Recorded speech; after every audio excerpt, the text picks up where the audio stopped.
రాధాకృష్ణ గారు Visakhapatnam parliament seat అన్ని పార్టీలకు ప్రయోగశాల. నిజమండి. ఎప్పటి నుంచో అంతకుముందు చూసుకున్న తర్వాత గెలిచిన వాళ్ళని చూసుకుంటే విశాఖపట్నం ఎప్పుడు కూడా విజయమును కూడా ఓడగొట్టి ఖమ్మంపాటి హరిబాబుని గెలిపించినటువంటి సందర్భం. అవును, ప్రయోగశాలనే, అన్ని పార్టీలకు ప్రయోగశాల విశాఖపట్నం. ఎందుకంటే అది మన హైదరాబాద్ నగరం ఉమ్మడి ఆంధ్రప్రదేశ్కి ఎట్లాను ఇవాళ విభజిత ఆంధ్రప్రదేశ్ అది కొంచెం మల్టీ నేషన్ లాగా కనపడుతుంది. అంటే దేశం అంతా ప్రజలు అక్కడ ఉంటారు కనుక, అట్లాగే కేంద్ర ప్రభుత్వ సంస్థలు ఉన్నాయి అక్కడ. దాంతో విశాఖపట్నం ప్రయోగశాలగా అందరూ చూస్తున్నారు. ముఖ్యంగా పురంధరేశ్వరి అక్కడ ఆశపడతారు, మిగతా పార్టీల వాళ్ళు అక్కడ ఆశపడతారు. ఒక దేశంలో పవన్ కళ్యాణ్ ఇంకా తేల్చడం లేదు ఏది పార్లమెంట్కి పోతారా అసెంబ్లీకి ఉంటారని. అసెంబ్లీకి అయితే ఉండడని నేను అనుకుంటున్నాను. ఎందుకంటే పార్లమెంట్ లో పోతే కేంద్ర మంత్రి కావచ్చు.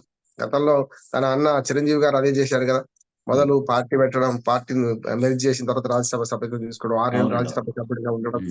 అయితే ఇక్కడ స్టేక్స్ లేనప్పుడు, అంటే అధికార కేంద్రాలు ఎప్పుడు కూడా కీలకమైన రాజకీయవేత్తలు 2 ఉండాలని కోరుకోరు. ఇప్పుడు చంద్రబాబు నాయుడు గారు ముఖ్యమంత్రి అయితే పవన్ కళ్యాణ్ గారు ఎంత అధికార కేంద్రంగా ఉన్నా కూడా 2వ స్థానంలో ఉంటాడు కదా. కనుక ఆ పొరపచ్చాలు రాకుండా ఉంటే ఒకే రంగంలో, అంటే ఒకే వరలో 2 కత్తులు ఇమ్మడం అన్నట్టు, పవన్ కళ్యాణ్ గారు అటు కేంద్ర మన ఎంపీగా పోయింది అనుకోండి, అప్పుడు గ్యారంటీ ఎంపీ పదవి ఎంపీ గెలిచిందంటే ఇక్కడ కేంద్ర మంత్రివర్గంలో ఇస్తారు కూడా. మనకు ఉమ్మడి ఆంధ్రప్రదేశ్ లో గతంలో చరిత్ర ఉంది, 8 మంది మంత్రులు అయ్యారు కేంద్ర మంత్రులు. గతంలో యూపీఏ 2 గవర్నమెంట్ చూసుకుంటే మీకు మనకు చిరంజీవి గారితో సహా కలుపుకుని 8 మంది మంత్రులు అయ్యారు ఉమ్మడి ఆంధ్రప్రదేశ్ విషయంలో. ఇప్పుడు అంతే అంటున్నాను నేను. ఆంధ్రప్రదేశ్ కు 1-2 మంత్రి పదవులు ఇవ్వడం వల్ల నష్టం లేదు. కిషన్ రెడ్డి గారు ఇక్కడ ఒక్కరే, తెలుగుదేశం నుంచి మన తెలంగాణ నుంచి ఒక్కరే ఉన్నారు ఇక్కడ బీజేపీ మంత్రిగా.